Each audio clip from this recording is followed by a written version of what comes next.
Welcome to the Lifestar Training and Education Center. My name is Todd, and I'm really happy you joined me today. The topic for today's discussion is going to be brain injuries.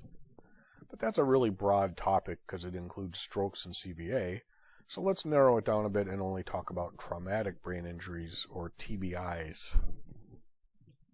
The Centers for Disease Control defines traumatic brain injury as a disruption in the normal function of the brain that can be caused by a bump, blow, or jolt to the head, or penetrating head injury. Because it's trauma, theoretically everyone is at risk. However, there are higher risk groups, including children and older adults. Let's take a look at trends in TBI over the years 2006 to 2014. 2014 is a really key year in the study of traumatic brain injury, and we'll learn a little more about why that is later in the presentation. Looking at this chart at the bottom in the yellow line, you'll notice that deaths remain relatively unchanged over that time period, and the same is true of hospitalizations. So the really dramatic change here is in emergency department visits, which go from a little over 1.5 million a year in 2006, all the way up to 2.5 million by 2014. That's a very large change in a short period of time. So what's going on that's leading to so many more emergency department visits? Well, if you've worked on an ambulance for any period of time, you know one of the most common calls we go on is the fall resulting in injury. This chart over the same time period shows the dramatic change in trend here is in those unintentional falls. There is a little bit of increase in the other causes of traumatic brain injury, but by far the biggest increase and the most dramatic change in trend is in those unintentional falls. So something's happening over this time period of 2006 to 2014 that is leading to more falls, which is then leading to more hospital visits. There are two possible explanations here. One is gravity's getting worse, or two, something else is happening in the population that's leading to a greater frequency of falls. We're going to talk more about that in just a little bit. So again, in 2014, a total of 2.87 million TBI-related ED visits, hospitalizations, and deaths, all put together, including over 837,000 among children.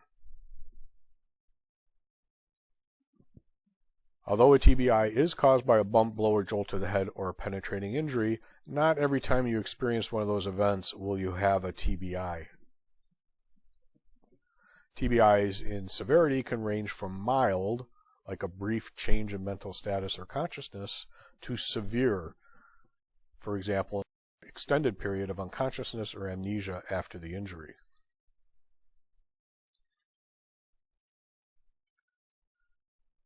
Examining TBI by dividing by population, you'll see that the highest risk group were older adults above the age of 75 at 1,682 visits per 100,000 of population. Close behind them are young children in the 0 to 4 year group at 1,619 per 100,000 population. And then individuals 15 to 24 are the next category at 1,010 visits per 100,000. People in the 15 to 24 year range are generally involved in high-risk activities or have behaviors that lead to TBI in comparison or in contrast to children who have biological differences. For example, their heads are bigger, so they're top-heavy, and they're not skilled at walking yet, they fall more frequently, and the elderly who have their range of causes that lead to more frequent falls. Clearly, there is a high correlation between age and the risk of falls. Among older adults, falls account for approximately 60% of all injury-related ED visits and over 50% of injury-related deaths every year.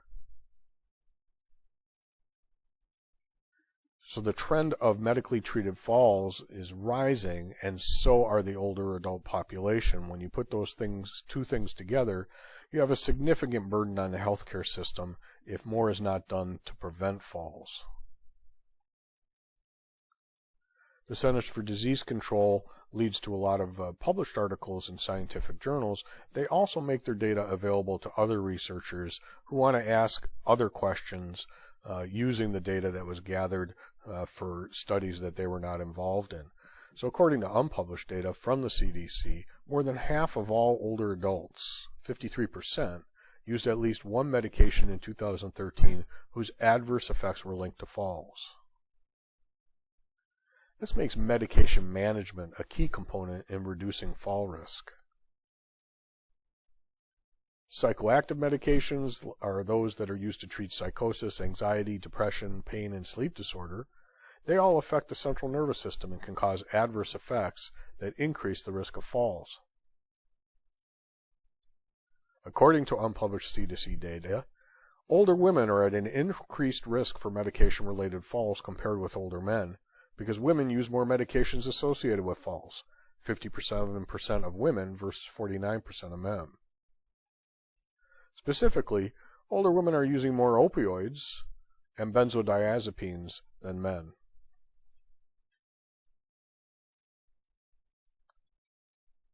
Now, when it comes to the signs and symptoms of a TBI, most people with a TBI will recover well. And that's because most TBIs, again, are mild, which are referred to as concussions, and they're not long-term events. For some people, symptoms can last for days, weeks, or even longer. In general, recovery may be slower among older adults, young children, and teens.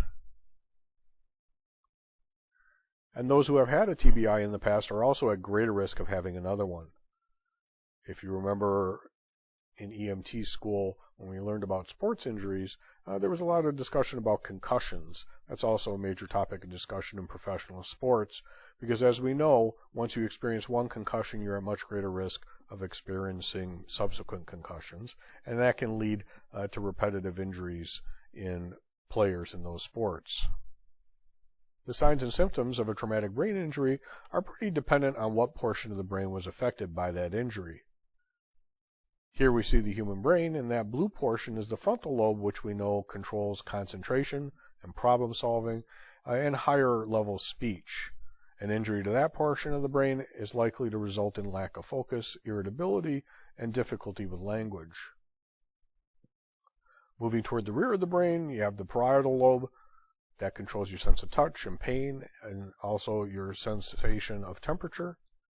Injuries to that portion of the brain may result in difficulty with reading or spatial misperception. All the way at the rear is the occipital lobe, which we know controls our vision. An injury there might result in blind spots or blurred vision. And on each side of the brain is the temporal lobe, which is involved with memory and organizational skills. Injuries there might result in problems with short and long-term memory. At the very base of the brain is the cerebellum, which controls balance and coordination, so an injury there can result in difficulty walking or slurred speech. Finally, buried deep inside is the brainstem, which controls the core functions of breathing and heart rate. An injury there can result in changes in breathing and also difficulty swallowing. Let's take a look at traumatic brain injury from the point of view of an ICU nurse. All right, so let's go ahead and start off talking about traumatic brain injury, or something that we refer to as TBI. And so what this is essentially when we have some sort of external force that's going to be causing damage to the brain. And this can really be the result of many different types of forces. So things from mechanical, thermal, chemical, electrical, even radiation can technically cause damage to the brain. But more often when we're talking about this, we're referring to the physical, mechanical forces. These are going to be the most common type. And so our attention has really been brought to TBI over the last decade or so, primarily as a result of some of the sports-related injuries, most notably the big NFL controversy, as well as TBI amongst our military, given the wars in Iraq and Afghanistan, and seeing higher rates of TBI as a result. And so because of these, we've learned quite a lot in regards to this injury. Now, unfortunately, TBI is a very common thing. In fact, the CDC estimates that we have 2.5 million traumatic brain injuries that occur every year in the U.S. alone. And TBI is a major cause of our preventable death and disability within the United States. And in fact, it makes up over 30% of all the injury-related deaths. And really, we estimate that there's probably 50,000 plus deaths per year as a result of this, and half of those are actually dying within the initial 2 hours after the injury. All right, and so with that said, let's take a quick look at the etiology of this particular brain injury. As I said, all of this is a result of those external forces really being transferred to the brain tissue. So I'm going to take you guys back a little bit to high school physics. And if you remember, we have our equation force equals mass times acceleration. And so logically, we just know that the force that's going to be exerted is going to partially be dependent on the size of the particular object, as well as the acceleration or the speed, or sometimes even deceleration in some of our injuries, the speed that something is going.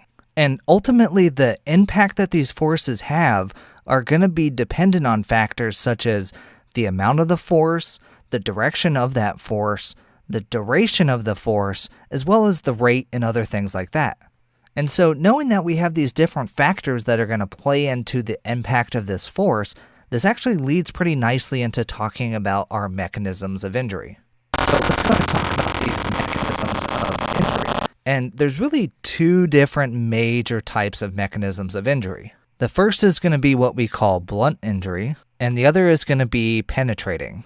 So first, let's actually talk about our penetrating injuries. So this is going to result when an object actually has penetrated the skull. And these penetrating injuries are most commonly caused by guns, which are our number one most common cause. And this includes both high and low velocity, which will actually have some importance here in just a minute, as well as knives and then other penetrating objects. And these other penetrating objects can really be a whole wide variety of things. I mean, I've seen things from big, long pieces of rebar that have caused injury. I've seen things from rocks being kicked up from a lawnmower, as well as I've even seen things as crazy as like a machete, although I guess that technically could be classified as a knife. So again, the key takeaway here is the object is going to penetrate the skull, causing injury to the brain. And so now let's talk about these blunt injuries. And so when we talk about these are really going to be resulting from one of the following 6 reasons. We have our acceleration injury, which is when a moving object makes contact with the head, and this is going to cause acceleration of the head. So here, think baseball bat hitting a head. The next is going to be our deceleration, and so this is where we have a moving head that strikes a stationary object. So here, think of someone who's fallen off a ladder and then hits their head in the process. We also have something that we call acceleration-deceleration, and so this is where the brain quickly goes from rest to moving and then back to rest again. And this is really most commonly seen in our motor vehicle accidents. We also have what we call rotation injury, and this is going to be twisting of the brain inside of the skull. This is most commonly caused by some sort of side impact to the head. And then finally, apparently I can't count, this is number 5. Finally, we have our compression or deformation. And this is really where we have a change in the shape of the skull that's ultimately causing injury to the brain tissue. And I think this one's pretty self-explanatory here. All right, and so next I want to talk about the different ways in which we classify these brain injuries. And we can really classify these injuries one of 2 ways. The first is based on the severity, and then the other is going to be based on the pathological features that present. And so if we talk about the severity scale, this is where we're going to see 3 different severity levels. We have what we call mild, moderate, and severe. And the way that we really grade somebody based on this score is there's a couple different things that we can look at, but the most common of these is going to be to use what we call the Glasgow Coma Scale as our primary assessment tool for classifying this severity of TBI. And so the big takeaway here is the higher GCS score that we have is that's actually going to be associated with better outcomes for our patients. But don't discount the effects of even a mild traumatic brain injury, because even this injury can potentially last a lifetime. Although the majority of people that do have this mild injury will fully recover within just a few weeks. All right, so now if we actually talk about the pathological features as a classification, there's 2 different types when it comes to classifying this way. And the first of these is what we call focal, and this is where we're going to be producing symptoms that are related to functions of the specific damaged areas. So you can almost think about this as being localized. Now, these particular focal injuries do take up space in the skull, and they ultimately can cause compression of the surrounding tissue, leading to edema, elevated ICPs, brain shifts, and even herniation. So just because they're focal or localized doesn't mean that they can't have an effect on the entire brain. Now, the other classification here is something that we call diffuse, and this is, as the name suggests, it's a widespread injury, often with very little apparent damage on imaging studies. Now, with these injuries, you certainly can have either or, but more common is you're actually going to see both of these in our patients.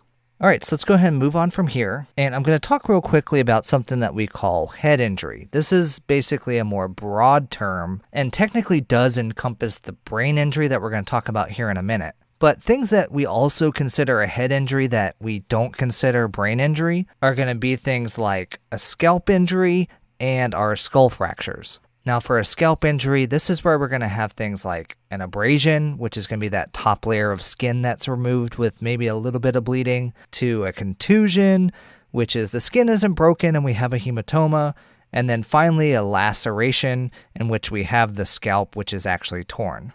Now, the scalp is well supplied with blood, so if you do see a scalp laceration, you truly might have extensive bleeding and is probably going to require some sort of suturing. Now, when it comes to skull fractures, there's actually 4, and I believe I can count this time. There's 4 different skull fractures that we're going to talk about. The first is going to be our linear fracture, where this is essentially just a single fracture line or a crack in the bone. So next is going to be our comminuted. This is basically splintered and shattered into pieces. Next is going to be the depressed skull fracture, which actually goes in line with what we had talked about previously with the mechanism of injury being that compression or deformation. So in the depressed skull fracture, we're going to have bone fragments that become inwardly depressed into the brain tissue. And this can either be open or closed. And then finally, the last fracture is going to be something that we call the basilar, which is essentially a linear fracture along the base of the skull. Now, our basal skull fracture, this is where you're going to see some of these classic signs like our periorbital ecchymosis, or something we call raccoon eyes, the mastoid ecchymosis or battle sign. You can also have a dural tear resulting in either rhinorrhea, which is CSF or blood from the nose, or otorrhea, which is CSF or blood from the ears, as well as the hemotympanum, which is where we have blood in the tympanic cavity behind that tympanic membrane. All right, so with those out of the way, let's actually get in and start to talk about our brain injuries, and specifically something that we refer to as our primary brain injury. Now, this is going to be a really quick overview, as I'm actually going to have another lesson coming up here where I'm going to cover this stuff in much more depth. But our primary brain injury is going to be something that occurs at the time of the impact, and the result is either a focal, diffuse, or a combination of the two injury. There's actually 7 different types of primary brain injury that I'm going to talk about. So the first and the least severe is going to be our concussion. And this is essentially our mildest form. Really, this is considered a diffuse injury. And someone with a concussion can often have a brief loss of consciousness, a headache, dizziness, and possibly nausea and vomiting. All right, next is going to be something that we call a contusion. This is where we're going to have small bleeds or bruising in the brain tissue. Now, this is where we can start to see things like coup versus counter coup, which is essentially seeing injury on the same, which is coup, or the opposite side, which is counter coup of the impact. Symptoms that you can see with this are going to be changes in our patient's level of consciousness.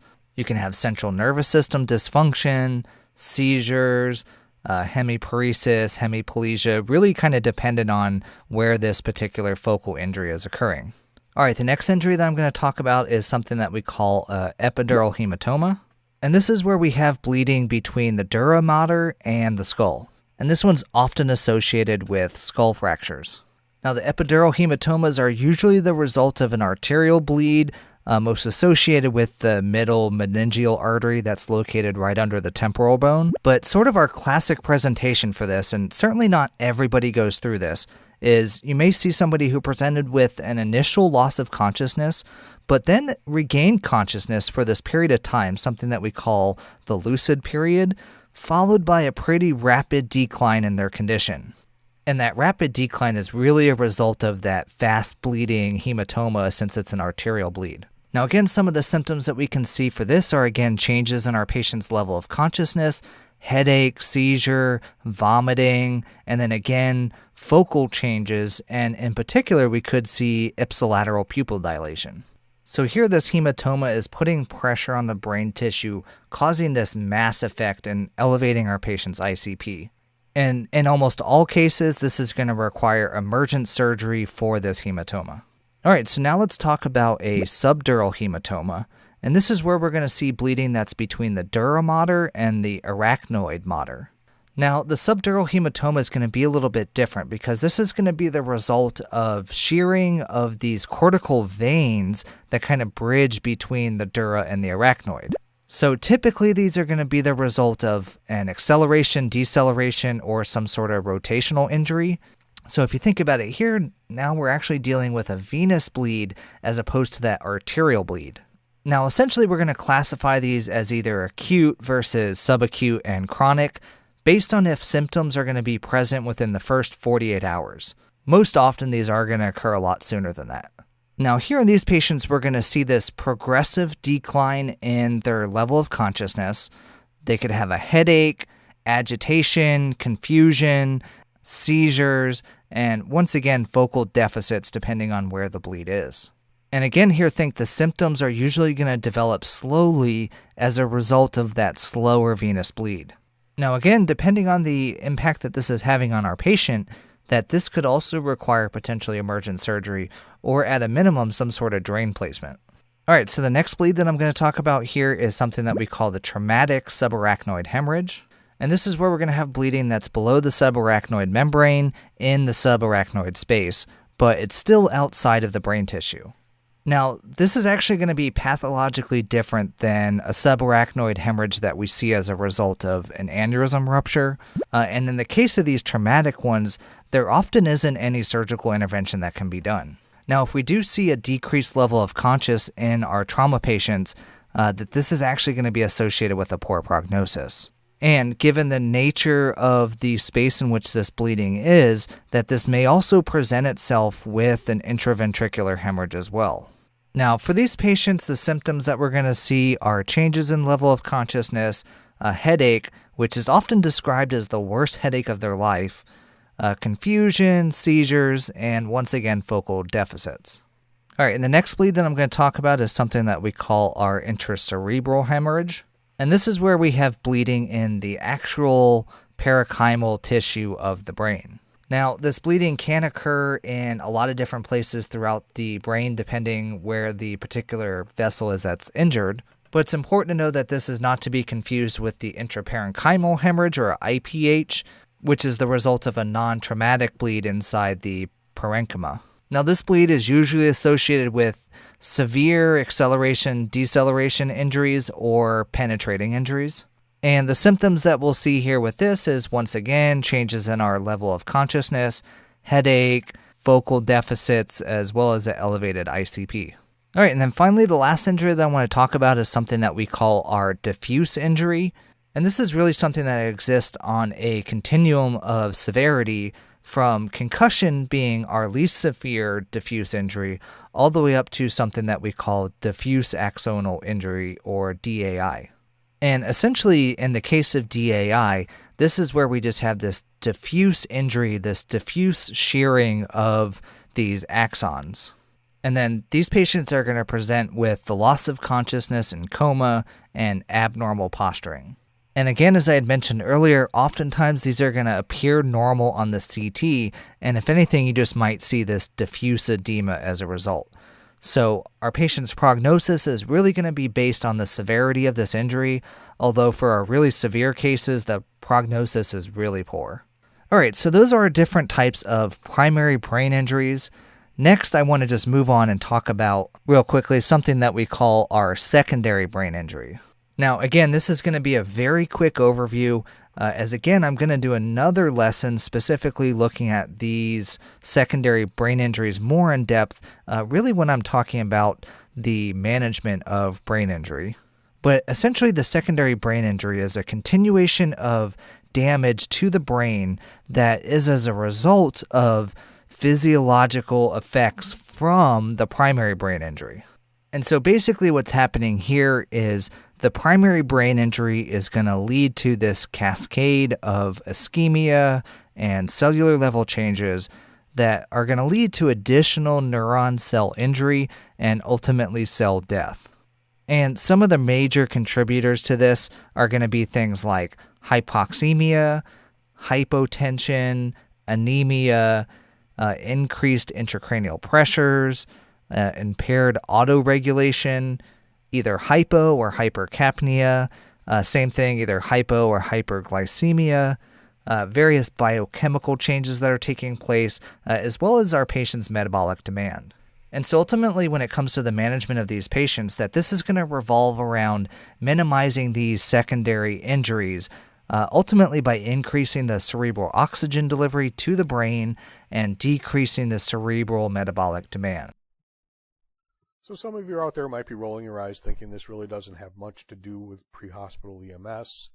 After all the traumatic brain injuries diagnosed in the emergency department and all these interventions and outcomes and things that we saw in this presentation, they really have more to do with the nursing practice in the course of hospitalization. Isn't our focus as EMTs and paramedics to pick up the patient, get him in the ambulance, keep him alive, and get him to the hospital where definitive care can worry about all the TBI stuff? Well, if that's what you're thinking, my response would be settle down, fire medic, and let me explain. You remember in the beginning of the presentation I mentioned 2014 is a key year for the study of traumatic brain injury. The reason for that is the EPIC study. EPIC stands for Excellence in Pre-Hospital Injury Care. This is a study that included more than 21,000 TBI patients.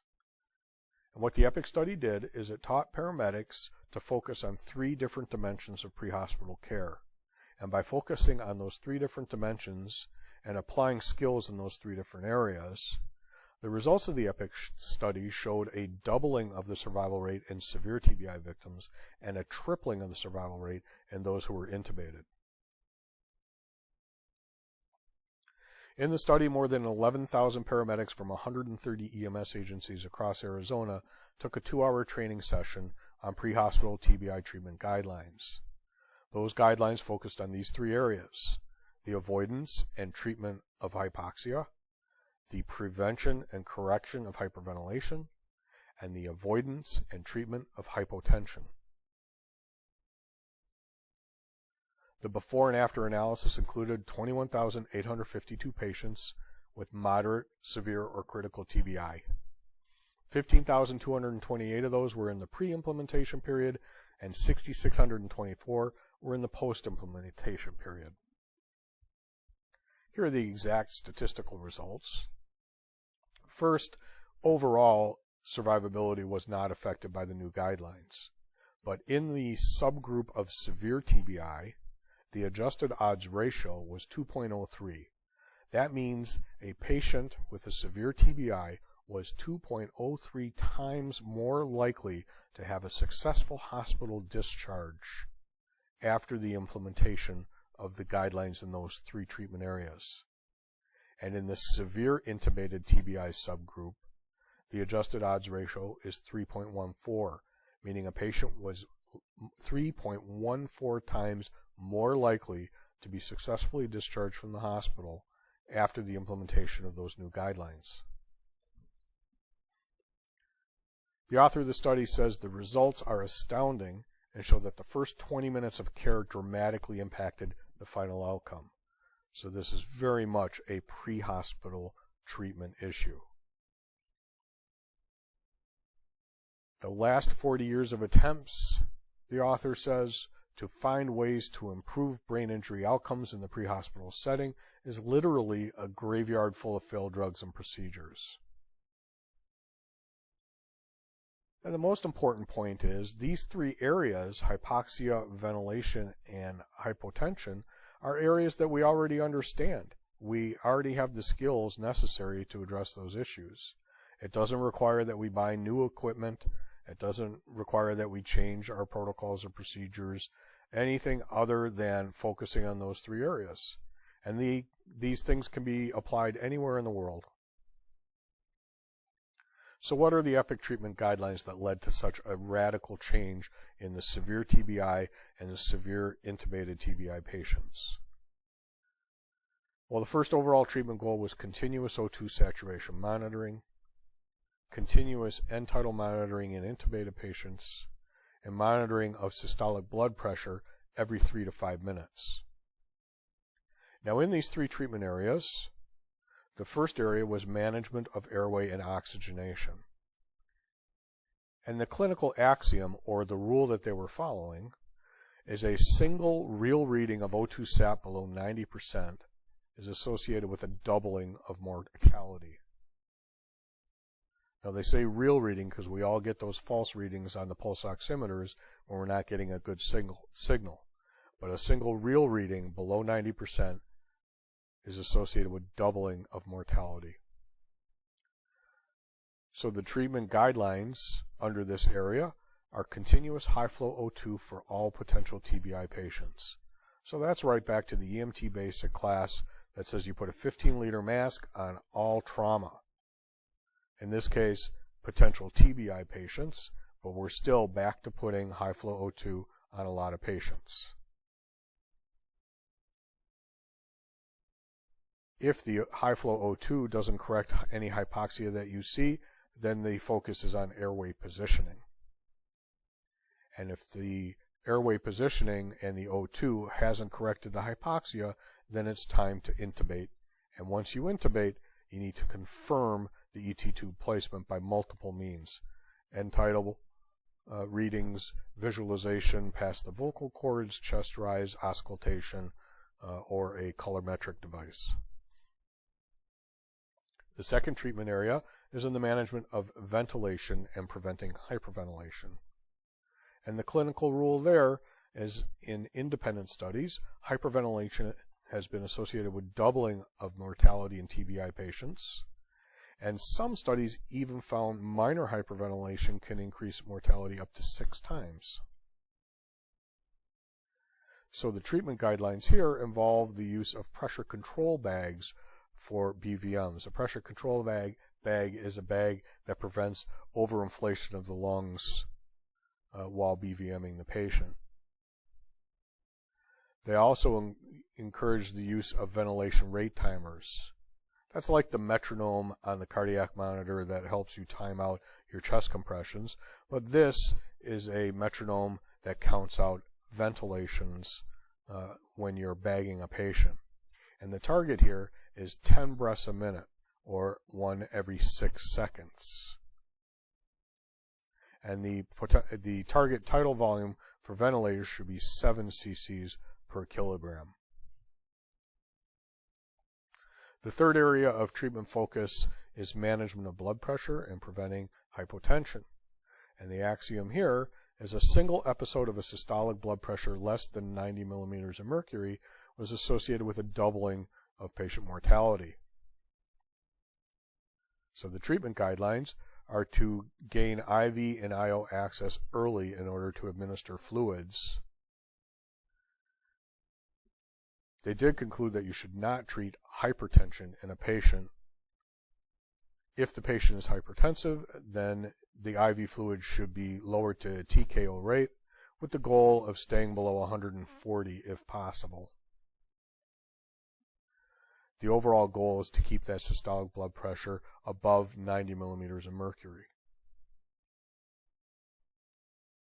So the EPIC study really gives us an opportunity to make a significant difference in the outcome of particular TBI patients. So what are the takeaways that we get from this study? First of all, pre-hospital EMS is a critical role in the successful outcome of TBI patients. It's not one of those things that just giving them a ride is plenty. Really what we do on scene can make a significant difference in the outcome of those TBI patients. And using the skills and assessments that we already know how to do, and we've already been doing on a regular basis, We're not really changing anything. We're just bringing to the forefront 3 different dimensions that we focus on. And by doing that, we can double or even triple the survival rate, not just the survival rate, but neurologically intact hospital discharge for the severe and the severe TBI that required intubation on scene.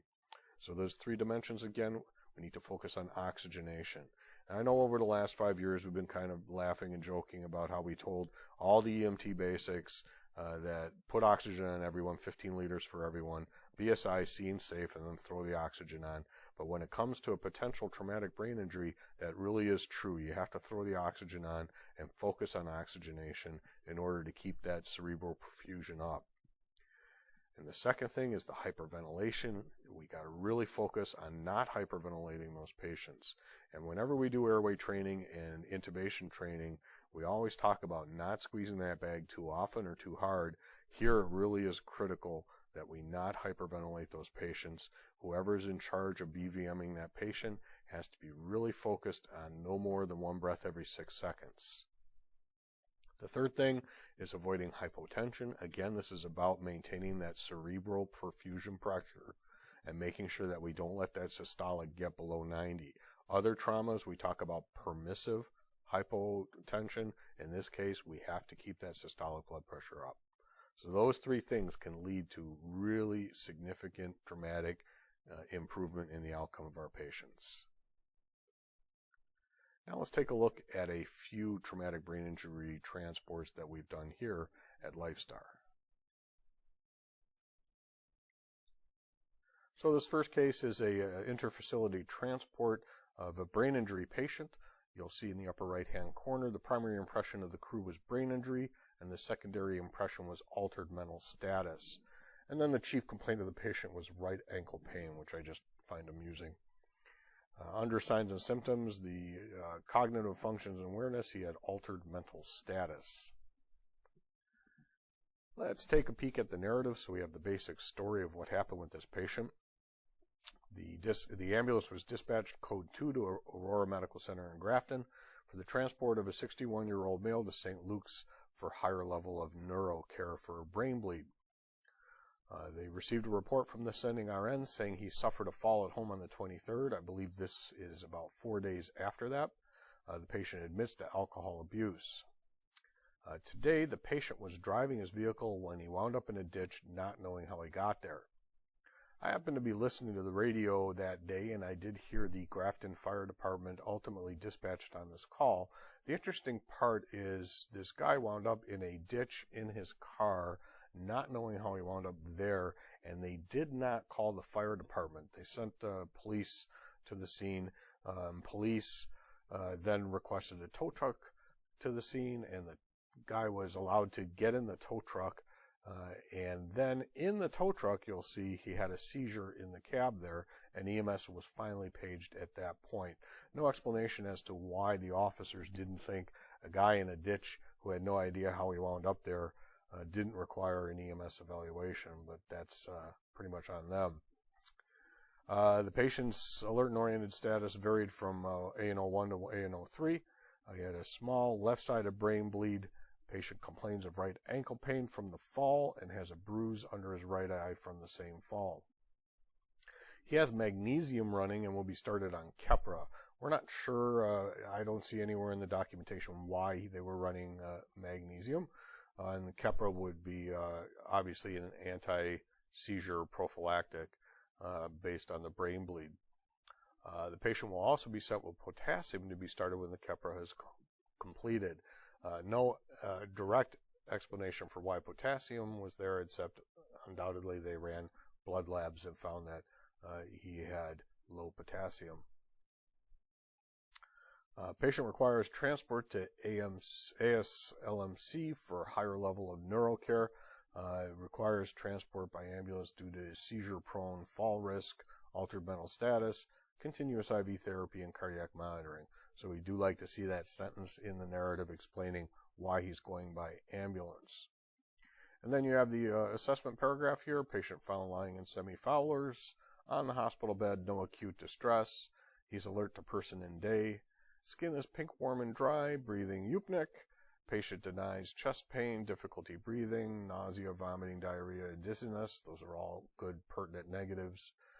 Keppra infusion started by crew. That's an important notation that for the billing department and for the purposes of classifying this call as to whether it's ALS1, ALS2, or CC, who starts the medications at what time is an important distinction to make. There was a delay in the transfer due to a pending x-ray of the right ankle. Once the x-ray was taken, the patient was sheet lifted to the cot by crew and staff without incident. Patient placed on the monitor, found to be in sinus rhythm. Initial vitals obtained. The Keppra infusion was completed prior to leaving the room, and the magnesium infusion switched to the Lifestar pump. Patient secure for transport, placed in ambulance without incident.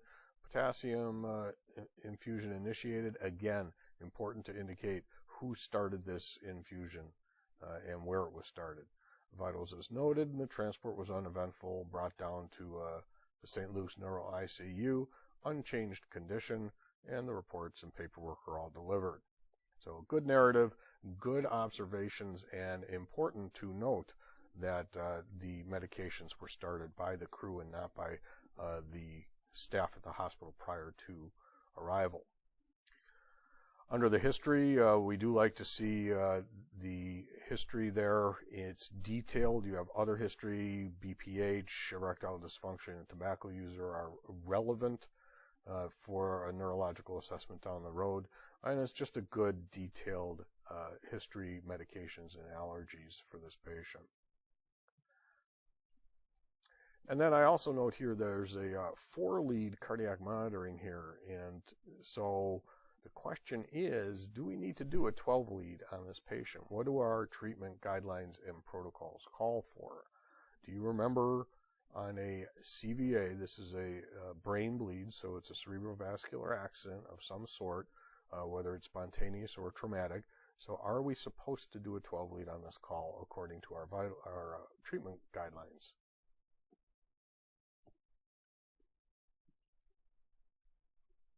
The answer to that question is no. A 12-lead is not required on a stroke or a CVA patient. So a 4-lead here, we changed it in the system to 3-lead for future reference. But doing cardiac monitoring with just the 3-lead is perfectly acceptable for this patient. So here's the detailed initial assessment here. And what I would point out in this assessment is all of these comments in the comment column. This really adds extra detail and flavor to the whole assessment. So just saying he's oriented to a person and time gives you some idea of what's going on, but then the notes really kind of fill in the blanks there. He's able to state he's in the hospital, but he thought he was in West Bend when we know he was picked up in Grafton, and he corrected himself after a short period. That adds a lot more detail to the mental status of this patient than simply saying oriented to person and time. And then we have, there we go, the assessment in the very bottom is done on the 27th, and here we have the initial fall on the 23rd. So it is 4 days after the fact, and some pertinent negative, he denies chest pain and difficulty breathing. And then the right ankle pain is noted there under the extremities, and not a lot of reason to do other assessments other than the neurological, and you see at the bottom that we have pertinent negatives of no facial droop, no seizures, no slurred speech. So all in all, this is a very detailed assessment, but we did not have to click every box in there as some providers are doing, and I'm trying to encourage you not to do. We don't click no abnormalities unless you actually checked the item, and there are several people who have the habit of clicking no abnormalities on everything. We need to get out of that habit because this is as detailed an assessment as you would want on this patient, and there are plenty of not assessed in there, and that is not detrimental to the overall patient care report.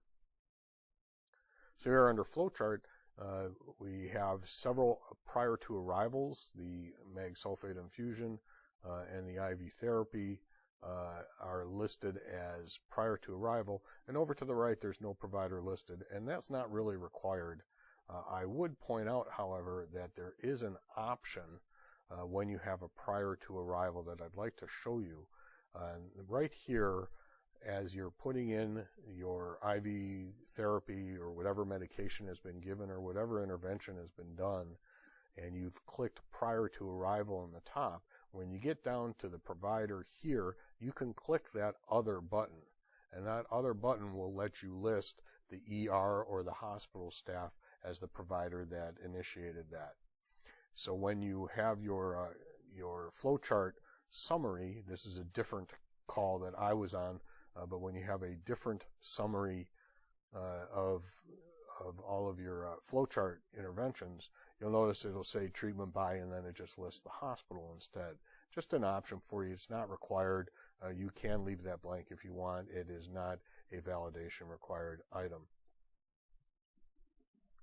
And then here, I always like to look at the timestamps to see how much time was spent on scene handling the patient and how long the transport time was and so on. And you'll notice that we're on scene at 10:20 and at the patient at 10:30 and then out the door at 10:53. So that's a very reasonable response time, particularly since we're switching over some infusions, giving medications, letting the Keppra finish. So all in all, a very nice short scene time for an interfacility transport. And we know that on these neurological cases, it's important to get the patient to that definitive destination sooner rather than later. So a good call there. This next call is a little on the bizarre side in terms of what happened on scene at the hospital and the kind of on-scene delays there were, and the reclassification of the patient and a change in where the patient had to go as a result. So in the upper right-hand corner, we see the primary impression on this patient is a stroke, and then a secondary impression is injury. So we got both things going on. This is a 92-year-old male. The chief complaint is a hemorrhagic stroke, and then the secondary complaint, traumatic injury secondary to a fall. A lot of signs and symptoms there. Restlessness, agitation, so we have some mental changes in this patient, some injuries to the chest, injuries to the head, and then just multiple injuries. We'll have to look in that a little more and see what those injuries are. The injury was the result of a fall at home on 4/8. Let's look at the narrative and get the basic story, what's going on here. So dispatched to AMC Grafton again for the emergency interfacility transport of a 92-year-old male to St. Luke's again for a higher level of care in neuro. It's just a coincidence I didn't pick these calls for the fact that they're the same pickup and same drop-off points. The patient was noted by staff to have a large hematoma to his right flank, and he was sent to CT for a repeat scan to determine if he should be reclassified as a trauma call. After obtaining the CT results, the patient was reclassified and destination was changed to FMLH, that's Frederick, Maine, for a higher level of care. The patient requires transport by ambulance due to altered mental status, so there's your physician certification statement, and new status incoherent, requires train monitoring for cardiac. And here we have a notation at the top. The PCS was adjusted at the RN's direction to reflect a new destination and specialty services required, and the changes were initialed by the sending RN, Emily. Let me emphasize that paragraph there. That is a very important notation to put in there when the PCS was already filled out prior to arrival. And then this patient, they found a hematoma on his side developing, so they wanted to send him back for a second CT, and then they changed his destination. So now you have to change that PCS. You don't have to fill out an entirely new PCS. You can cross out the inaccurate information, put the new destinations in, and just have the nurse initial your changes. But it's important to note that she approved the changes and she initialed them. The patient was last known well time of 2200. The wife states she heard a thud around 3:30 in the morning but did not investigate, and she found her husband on the floor in a pool of blood in the morning when she woke up. I circled thud just for my own entertainment there. He was transported by the fire department to Grafton, where his NIH score was a 22. If you remember from our stroke training, 22 is a very high NIH score. That's a severely obtunded person.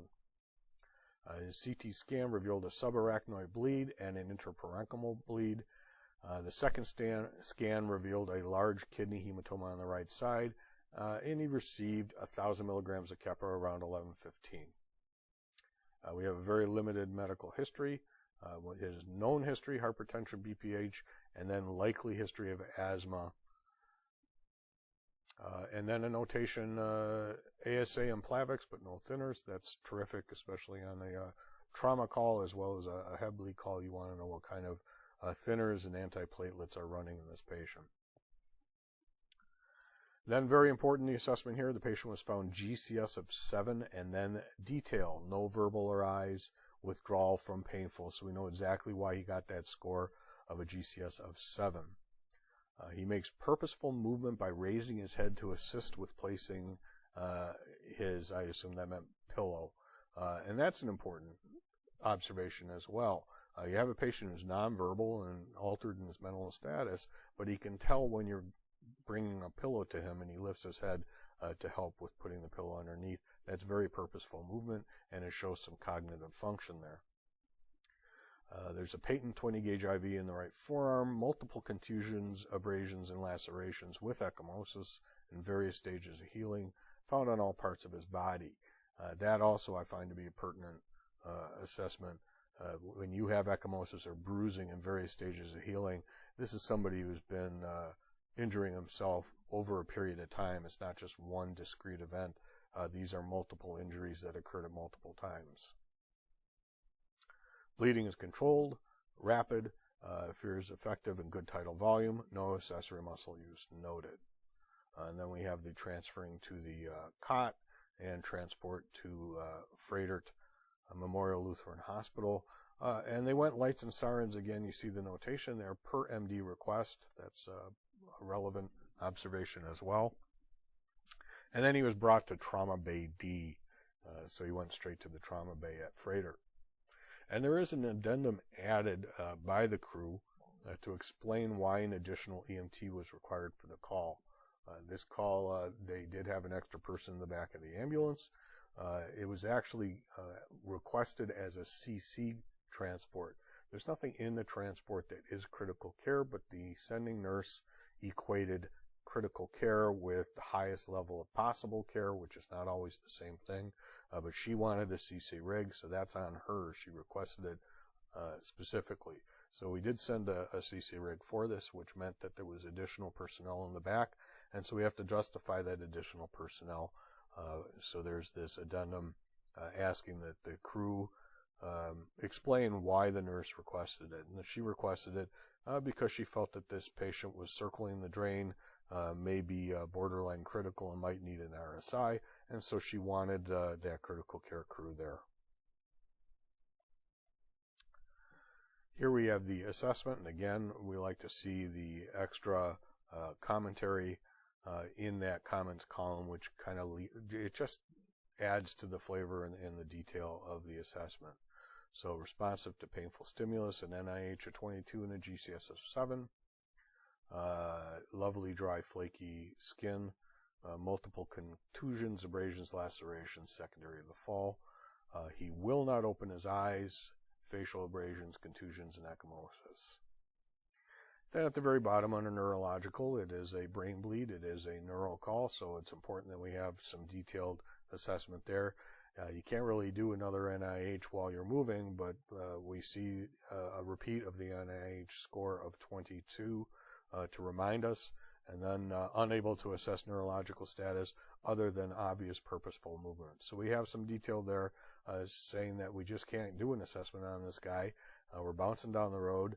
He's fidgety and moving all over the place, and he's making purposeful movement is about the best neurological observation that we can make.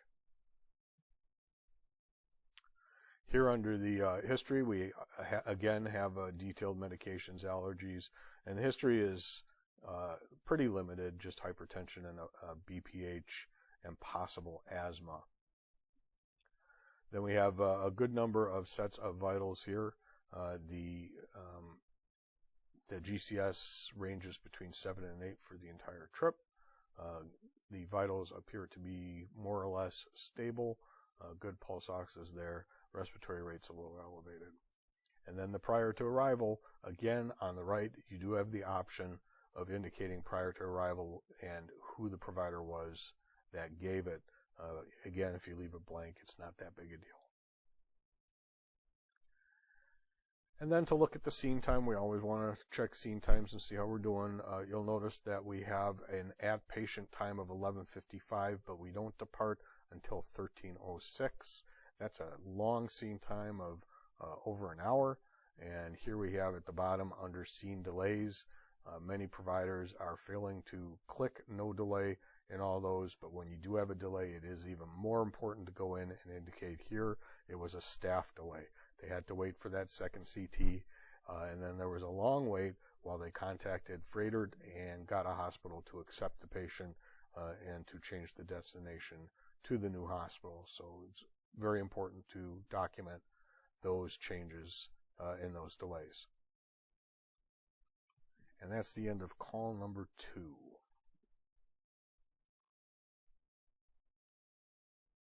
Moving on from the medical topics, I would like to include an operational topic in this month's training. So I'm including a video that I prepared. I initially made it to be a standalone video, and it is available on the YouTube channel, but I'm also going to attach it to this month's training. And the topic is the Mutual Aid Box Alarm System, or MABAS. Many people are new to the company or have no fire background, so it wouldn't hurt to go over how the box alarm system works and how we respond to box cards. Welcome to the Lifestar Training and Education Center. My name is Todd, and I'm glad you joined me today. Today I'm going to talk to you about MABAS. What is it and how does it work? Imagine you're the fire chief of the average fire department in Wisconsin. You're paged out on a structure fire. You drive to the address given, and this is what you see. After a few choice words running through your head, the next thoughts are probably, do I have enough resources in my fire department to handle this? And if I don't have the resources, what do I need and where am I going to get them from? Well, if you haven't thought about those things before you see something like this, you're in a lot of trouble and you're going to be very unhappy chief. So in Wisconsin and Illinois, they established the MABAS system. MABAS stands for Mutual Aid Box Alarm System. And what it is a pre-planning system for deciding what kinds of resources are going to be necessary for a variety of incidents that might happen in your community and who's going to provide those resources once you request them. Every MABAS participating agency has signed the same contract. So think of it as hundreds and hundreds of fire departments, all of whom have a contract with each other to provide aid, how they're going to provide that aid, and the system for requesting it and the system for responding. As a MABAS agency, you've agreed to a number of contractual obligations, and those include the standards of operation, the use of the incident command system to manage the incident, the minimum level of equipment staffing for various types of apparatus. Engines have to have a certain number of personnel, and those personnel have to have certain certifications. Ambulances have to be staffed by licensed people who have particular certifications, and so on. They also agree on the safety rules and procedures, and they agree on on-scene terminology so that everyone is using the same term for the same kind of apparatus and the same term for the same operation, so we're all speaking the same languages. And speaking of terminology, there are two big ones here. There is the aiding unit. That's the jurisdiction that is sending help, and the stricken unit is the jurisdiction that has the major incident requiring additional resources. The contractual requirements include the fact that the aiding unit, or the jurisdiction sending help, will respond upon request, or if they're not able to respond, they will notify the stricken unit that they're unable to do so. The aiding unit reports for assignment to the incident commander. They basically belong to the incident commander for as long as the incident progresses. If, however, for some reason that aid has to be withdrawn, they agree to notify the incident commander of that fact. All aid is provided free of compensation. No matter how many personnel you send, how many apparatus, how much fuel is used, or what kind of equipment is used or damaged, there is no bill for your services. If, however, the stricken unit does recover costs, sometimes insurance pays for costs, sometimes if it's a criminal act or negligence, they assess a fine for whatever incident occurred. If they do recover costs, the MABAS agreement includes a stipulation that those costs and funds will be equitably distributed among the responding agencies. All parties in MABAS are required to be covered by insurance. And all parties are considered free from liability for actions taken under the agreement. If you send an engine or an apparatus to assist in another community and something happens, unless it's a case of criminal negligence or gross negligence, you are free of liability. The MABAS agreement states that self-dispatching is not permitted. Self-dispatching is when a jurisdiction sends help that has not been requested. This is important because it's a problem even today in Wisconsin. There are departments that just can't resist the temptation to get involved when they hear something happening in a neighboring community. You're not allowed to send anyone there under the MABAS agreement. You signed a contract saying you would not do so. And you're only allowed to send the equipment that was requested. If they ask for an engine and you don't have an engine available, it's not okay to send a truck in its place. If an agency does send the wrong apparatus, the dispatcher is supposed to recognize that and advise them of what equipment was due under the card and send the incorrect apparatus back home. Private vehicles are also not allowed to respond to a MABAS incident. It's not okay for an engine to leave with only 3 out of 4 required crew, and the 4th guy take his personal car to the scene and meet them there. You have to be in the apparatus that was requested and responding before you leave your station. There are also a number of agreements as to how to use the IFERN system. IFERN is a statewide repeated talk group, so various agencies can speak to each other during an incident. We all have different radio systems. Sometimes they're not compatible, but IFERN is compatible across all the radio systems. There's also an agreement as to how to use the fireground frequencies. Those are simplex frequencies, which means they're not repeated, they're not on a digital or a trunked system, and they're normally very short distance radio systems so that you can't interfere with operations in other communities. Typically these are fireground red, fireground blue, fireground white, and so on. The current MABAS system actually began in northern Illinois, where fire departments were more used to cooperating with each other on larger incidents. In Wisconsin, Senate Bill 642 was approved by the legislature and signed by Governor Jim Doyle on April 5th of 2006. In Wisconsin, MABAS divisions basically follow county lines. Every county is its own division. Not every county in the state is a participant in MABAS, but almost all of them are at this point. The only exception to the county rule is the city of Milwaukee, which has established its own MABAS division due to the size and number of agencies that could potentially be involved in a major incident in Milwaukee. So today, MABAS includes over 25,000 firefighters and 950 fire stations, over 1,100 engine companies, 375 plus ladder trucks, far more than 800 ambulances. They describe it as mostly paramedic capable. I'm not quite sure what they mean by that, other than possibly the ambulance has a door, so a paramedic could get on board if one is required.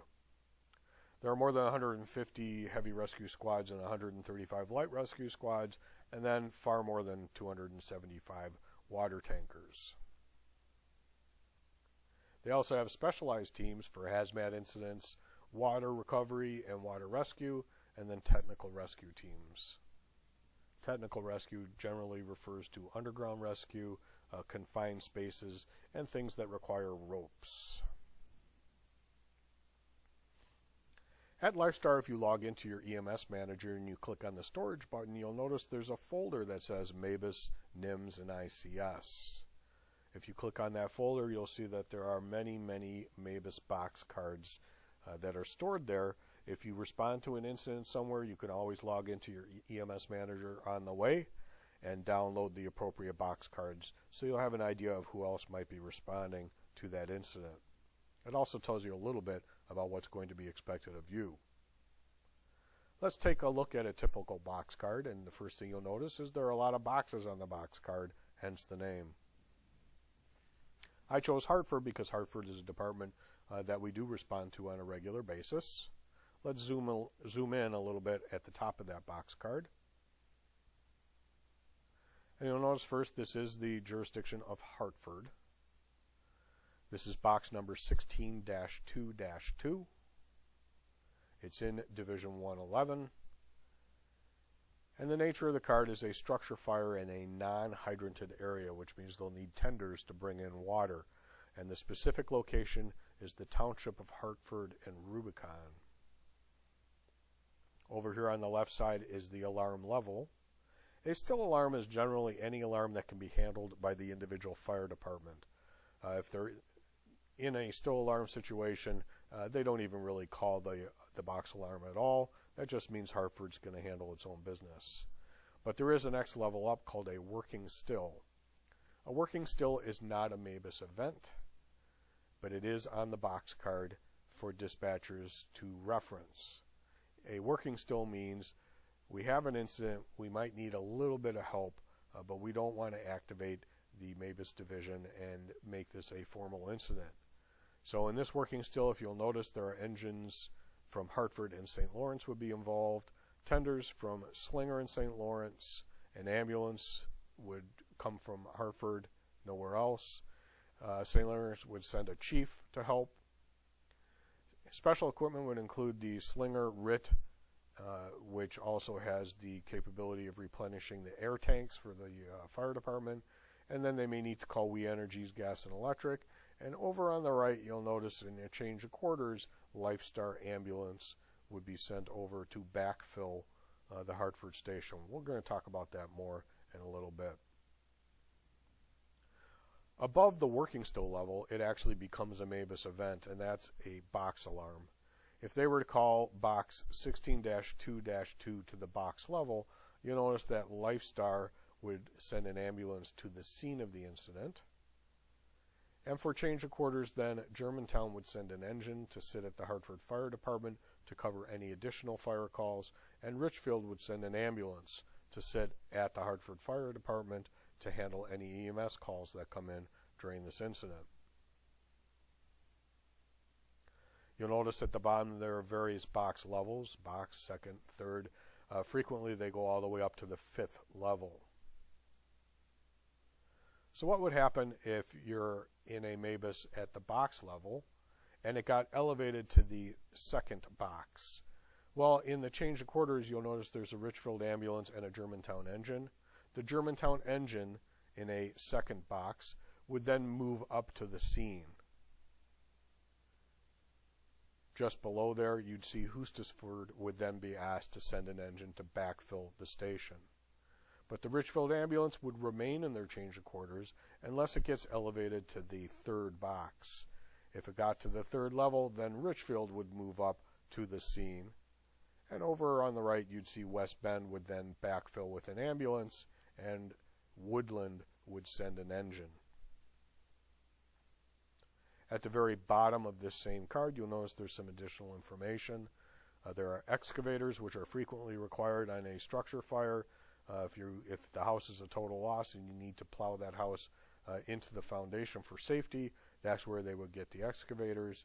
Across on the right, there's some phone numbers that dispatch might use to notify Chief Kudek in West Bend if it's a full 2nd box.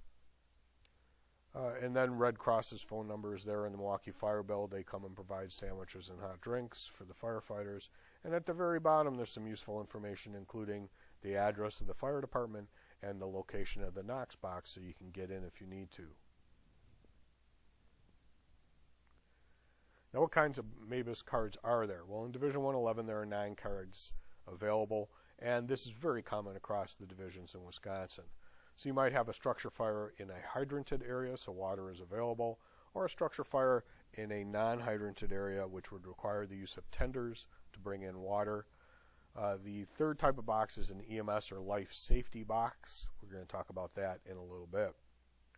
You might have a brush fire or a water ice rescue, hazmat incident, technical rescue, and a target hazard is some facility, building, or factory in your jurisdiction that, because of the nature of what they do, presents an additional risk, either an oil refinery or a fireworks factory, or there's some kind of explosive or hazardous chemicals present.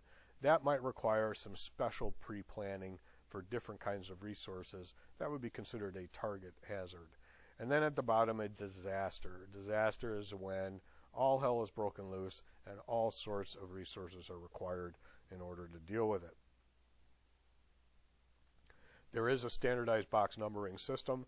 It starts with the jurisdiction. So in the case of the first box we looked at, Hartford is 16. All their unit numbers, their engine numbers, and their ambulances begin with a 16. The specific sub-area is the second portion of the box number. So the town of Hartford and Rubicon would be a 2. And the type of box card, structure fire in a tender area, is a 2.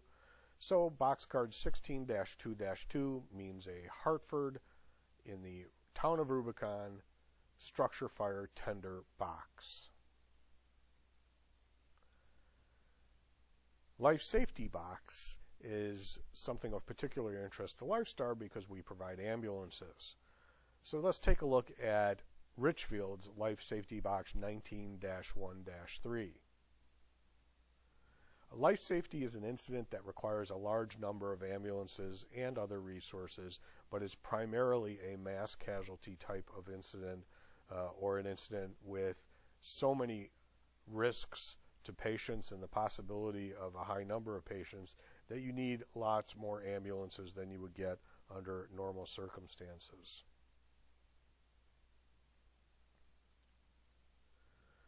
So in the box here, you'll notice that Richfield is jurisdiction 19. The location is zone 1, which would be Richfield east of Hillside Road. And then the life safety box would make it a 3, so 19-1-3, and we're in MABAS Division 111. And if they call this box to the working still level, Lifestar is going to be expected to send an ambulance to the scene. You'll notice that at the still level, both of Richfield's ambulances are listed. And then at the BLS level, Jackson would also be sending an ambulance to the scene for the working still. And that all call for manpower means they're going to be paging out all of the Richfield responders to let them know that extra manpower is required, and they might put Flight for Life on standby for the incident as well. If this moves up to a box level, all of the resources at the working still are still expected. Plus, you'll notice all the way over on the change of quarters, Lifestar is going to send a second ambulance to sit at the Richfield station for a change of quarters. But look at all the ambulances that are going to be involved in a box alarm for life safety. You have 7 ambulances on scene, 2 Richfield, 1 Jackson, 1 Lifestar, a Lisbon ambulance at the ALS level, and 2 BLS ambulances from Menominee Falls and Germantown. And then over on the right, that Lifestar change of quarters. That's a lot of ambulance resources for this mass casualty incident. If you were to elevate to the second level, you'll notice that the Hartford engine would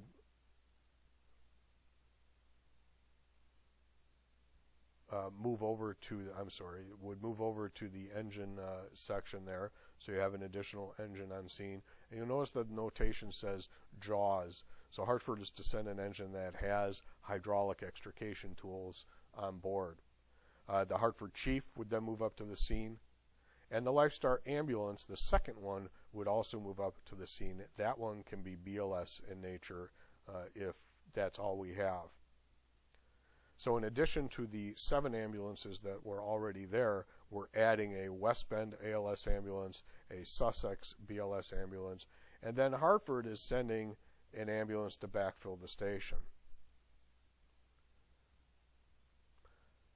So, if we get called in on a box alarm of any kind, how do we respond to a MABAS call at Lifestar? When you're paged by the 911 center, the first thing you do is acknowledge the page. And then you need to notify Lifestar Dispatch that you've been paged for a box alarm. The next thing you'll do is switch over to IFERN. Again, IFERN is a talk group on the Wiscom system that goes to all agencies. All our radios are programmed to handle IFERN, so that's a way to speak to agencies whose radio system may not be compatible with our radio system. On the IFERN talk group, you're going to speak to the division that requested you. That information should have been included in the page that you received to activate the MABAS system. So in this case, if it's Division 111, you're going to call Division 111 from Lifestar Ambulance. You do not use your unit number. That is part of the MABAS contract, and it is part of the agreement on terminology for apparatus and the communications plan. When you're doing mutual aid, you are not Lifestar 3052 or Lifestar 201. You are simply Lifestar Ambulance. The name of the jurisdiction for us is Lifestar, and the name of the apparatus is Ambulance. If Lifestar had engines, you would be calling Division 111 from Lifestar Engine or Lifestar Truck. But all we have are ambulances, so it would be Lifestar Ambulance. Do not, please, use the unit number. It confuses the dispatchers. It's part of the MABAS contract and agreement, and it also makes us look unprofessional. When they acknowledge you calling, you just tell them that you are en route.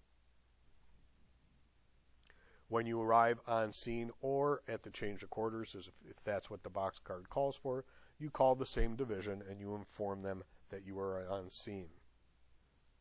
Some of the more astute among you might say, well, if the MABAS divisions are county dispatchers and you've already acknowledged the page with the county, why are we getting on IFERN and talking to the same dispatcher and telling them the same thing? Well, the reason you're doing that is because the incident commander is also listening to IFERN, and by this time there may be a staging officer or an operations officer whose job it is to track incoming resources. So you might be talking to dispatch, but what you're really doing is relaying the information to the incident commander on the IFERN channel. After that, you do not call the incident commander and ask for an assignment. You don't call them and say, where do you want us to park? What would you like us to do? Do you have an assignment to us?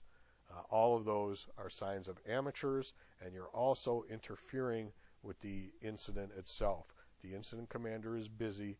He or she has a lot of things on their mind, and asking them for an assignment is just interfering with the process. You wait to be told what to do. They are listening. They know you're there. They will call you when they need you. And if they weren't listening, that's on them as an incident commander. That's not your responsibility. Calling and asking for an assignment is very close to self-dispatching, and we agreed not to do that when we signed the MABAS contract. Be prepared to change your radio to whatever working frequency or talk group that you're assigned. Frequently it will be Fireground Red, but the incident commander might choose to put ambulances on a different talk group or on a different Fireground group. So pay attention and switch to the appropriate radio group. You do not need to update Lifestar Dispatch of anything that you're doing once you go en route. You belong to the incident commander until you're done with your assignment. When you are released, you call the MABAS Division 1 last time and you say Division 111 from Lifestar Ambulance. Wait for them to acknowledge, and then you say we have been released by the incident commander and are returning. And that should be your last conversation with the division. At that point, you can switch back to Lifestar's talk group and inform dispatch that you're back in service and wait for instructions.